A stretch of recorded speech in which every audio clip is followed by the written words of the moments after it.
Dalam hadis sahabat sebut, sahabat kata Nabi SAW memfardukan ke atas kami, farada alaina Rasulullah SAW sadaqatal fitr.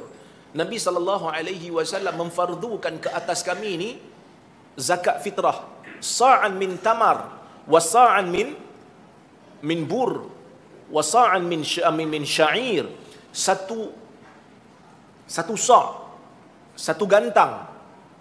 Nabi mewajibkan ke atas kami untuk kami bayar zakat fitrah ni, satu gantang tamar, satu gantang gandum, satu gantang bali. Di zaman Nabi SAW, zakat fitrah ni dibayar sama ada tamar mahupun gandum, bali ataupun zabib, kismis. Kerana itu makanan ruji orang Arab zaman tu. Arab ni dia apa? Arab ni baru je makan nasi. Orang Melayu lama dah makan nasi, tapi hari ni orang Melayu belajar masak nasi Arab. Pandai orang Arab masak nasi sampai orang Melayu jadi gila makan nasi Arab. Arab tak gila pun makan nasi Melayu.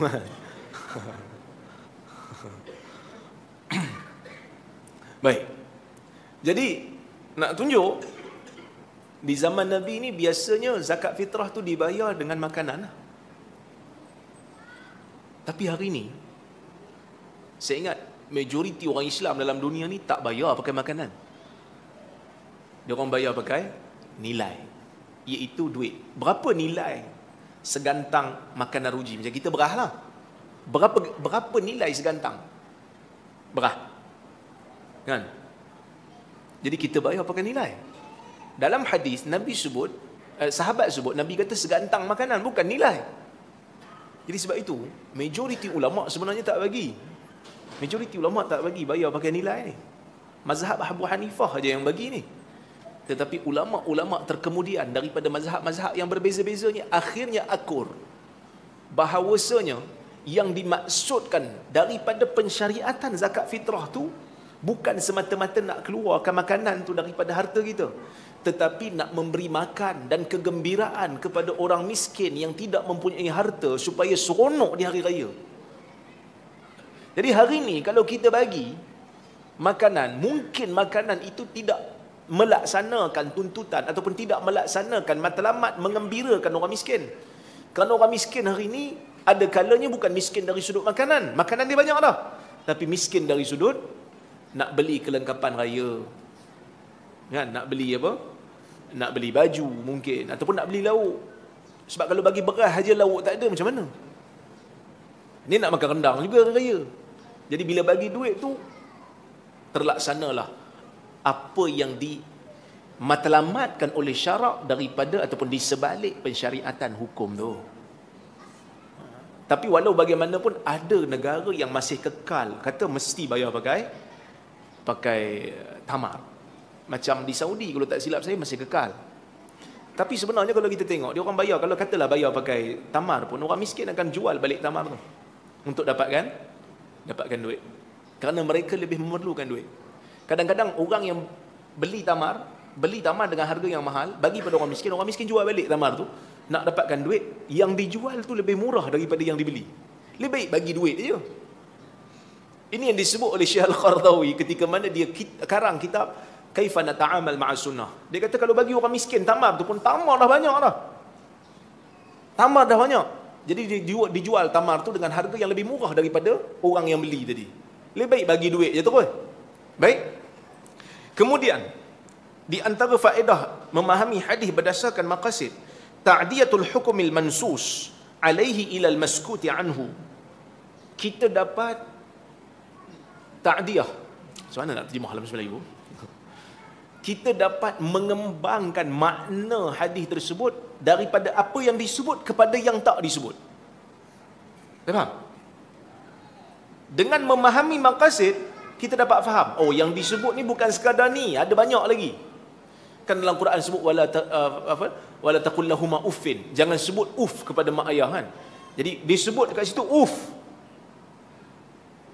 Maksudnya jangan menderhaka dengan apa? Dengan buat benda-benda lain lagi lah. Pukul pun tak boleh lah, pukul lagi teruk lah kalau kata pun tak boleh. Jadi kat sini pun sama. Bila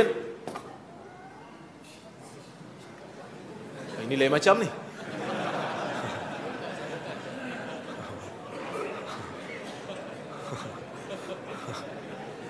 Saya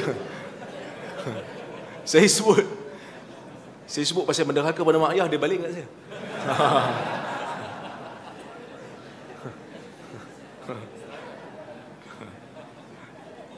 Baik. Orang sebelah kan?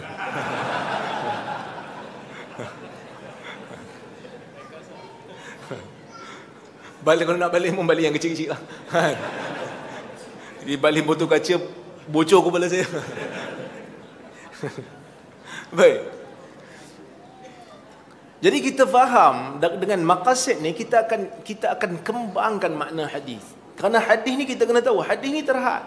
Sebagai contoh. Contohnya dalam hadis Nabi SAW, hadis Bukhari, Nabi kata man akala min hadhihi syajarah, yakni thawm, fala yaqribanna masjidana. Siapa yang makan daripada pokok ini, iaitu buat bawang putih, makan bawang putih yang tak masak lagi kan. Makan bawang putih yang tak masak lagi, Nabi kata jangan mendekati masjid kami. Sebab dia berbau.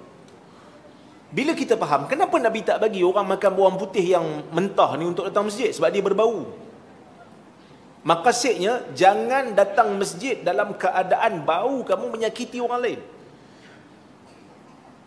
Tapi, Nabi sebut bawang putih. Tapi maksudnya jangan datang dalam keadaan berbau. Apa saja bau yang menyakiti orang lain, jangan datang lah. Maka termasuklah bau rokok, bau durian, apa lagi? Bau petai. Saya pun tak tahu petai dalam bahasa Arab apa. Tapi termasuklah. Kerana itu juga perbuatan menyakiti orang lain dengan bau yang tak menyenangkan. Supaya masjid ni jadi tempat yang selesa untuk orang lain. Okey.